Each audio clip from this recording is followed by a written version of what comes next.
Mesdames et messieurs, bienvenue. Ce bulletin débute par cette nouvelle en brève. Madame le Premier ministre Judith Suminwa-Tuluka poursuit ses consultations cruciales pour la formation de son gouvernement. Ces discussions entamées samedi dernier avec le représentant des principales forces politiques à l'Assemblée nationale sont prévues pour durer 7 jours. Ce lundi 15 avril marque une étape importante avec la participation des figures majeures de la politique congolaise. Parmi les participants figurent des leaders des grands blocs politiques tels que l'Action des Alliés et Union pour la Nation congolaise et Abarveka 2018 de Vital Kamerhe, l'Alliance des forces démocratiques du Congo et alliés AFDCA de Modeste Bahati et le Mouvement de libération du Congo MLC de Jean-Pierre Mbemba et ses alliés.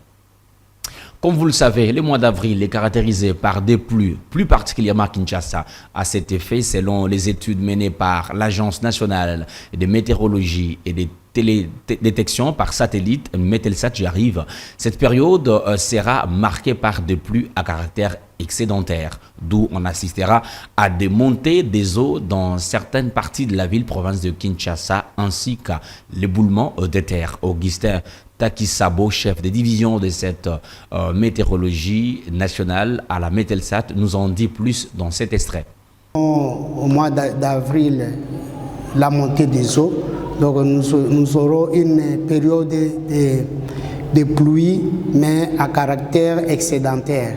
C'est-à-dire qu'il y aura un peu excès de précipitations, la fréquence des pluies. Nous sommes en train de connaître déjà cette fréquence des pluies telle que nous l'avons prévenue dans la prévision que nous avons faite pour le mois de mars, avril et mai.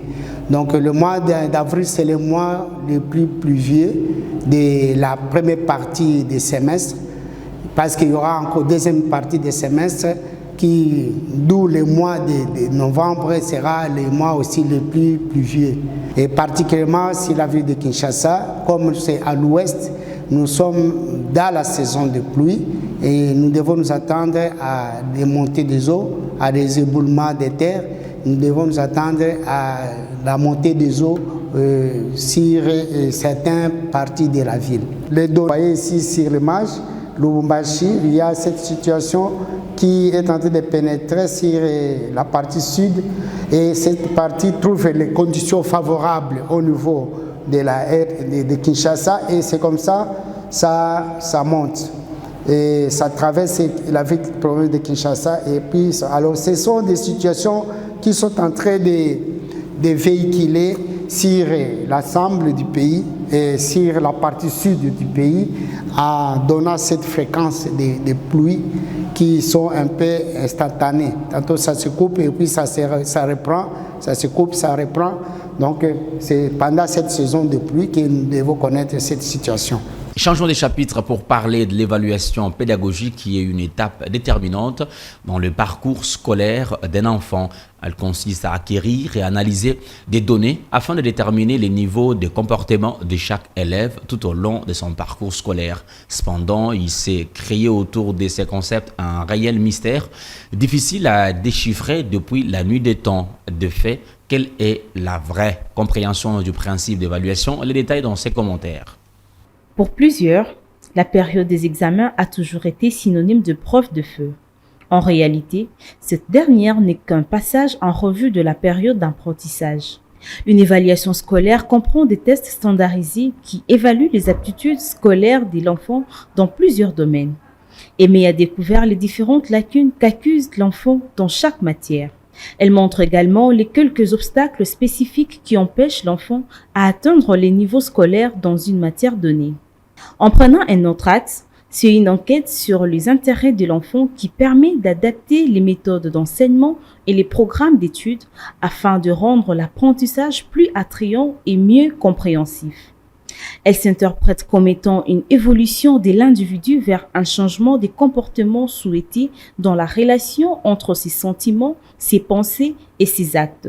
Les évaluations éducatives ont pour but de présenter des arguments fondés sur des preuves concernant la possibilité d'améliorer le résultat scolaire par la mise en œuvre de mesures d'intervention.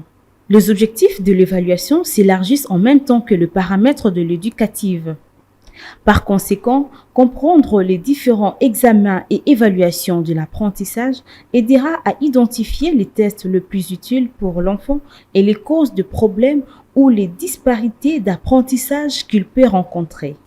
Prenons ce chapitre. Dans un communiqué rendu public le 11 avril dernier, la Direction générale des impôts DGI rappelle à tous les contribuables assujettis aux impôts ci-après impôts professionnels sur les rémunérations hyper, impôts exceptionnels sur les rémunérations versées au personnel expatrié et à la taxe sur la valeur ajoutée TVA, que l'échéance des souscriptions des déclarations afférentes au mois de mars 2024 intervient ce lundi 15 avril 2024. Chacun est invité à s'acquitter de son obligation déclarative et paiement la date précitée, car dépassé ces délais, la DGI procédera à l'application des pénalités fiscales conformément à la loi.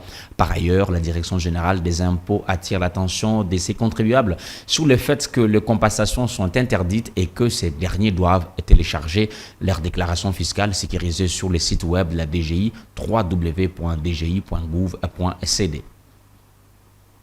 Autre chose pour terminer, l'instabilité du taux d'échange, un véritable casse-tête pour la population quinoise, bien plus pour le panier de la ménagère. Le prix de produits de première nécessité varie en hausse considérablement, ne permettant pas ainsi à la population de s'approvisionner dans différents coins de la capitale. Suivez le détail dans ces commentaires. L'approvisionnement en certains produits alimentaires devient de plus en plus difficile. Suite à la hausse de prix des denrées alimentaires dans différents coins de la capitale, les revendeurs de quartier sont parfois face à des clients qui n'acceptent pas le changement brusque des prix de ces produits. Les revendeurs de quartier sont parfois face à des clients qui n'acceptent pas le changement brusque des prix de ces produits. Comme le démontrent les images, les clients sont difficiles à convaincre et même certains sont prêts à rendre le marchandise faute de moyens. À ce jour, une bouteille d'huile de palme est à 1200 francs congolais, alors qu'il y a peu, celle-ci s'est vendue à 700 francs congolais seulement. Un kilo de poisson chinchard, communément appelé un piodi de 18 pouces, est actuellement à 7000 francs congolais, alors que celui-ci ne compte que 5 ou 6 petits poissons, nous a confié une cliente en se demandant comment va-t-elle nourrir sa famille avec une telle flambée de prix. La population quinoise attend à ce que le gouvernement s'imprègne de la situation économique qui se détériore du jour le jour, afin d'y remédier, car c'est là, il va de la survie de l'art gouverné. C'est la fin de votre bulletin. Je vous donne rendez-vous à 19h30. Merci.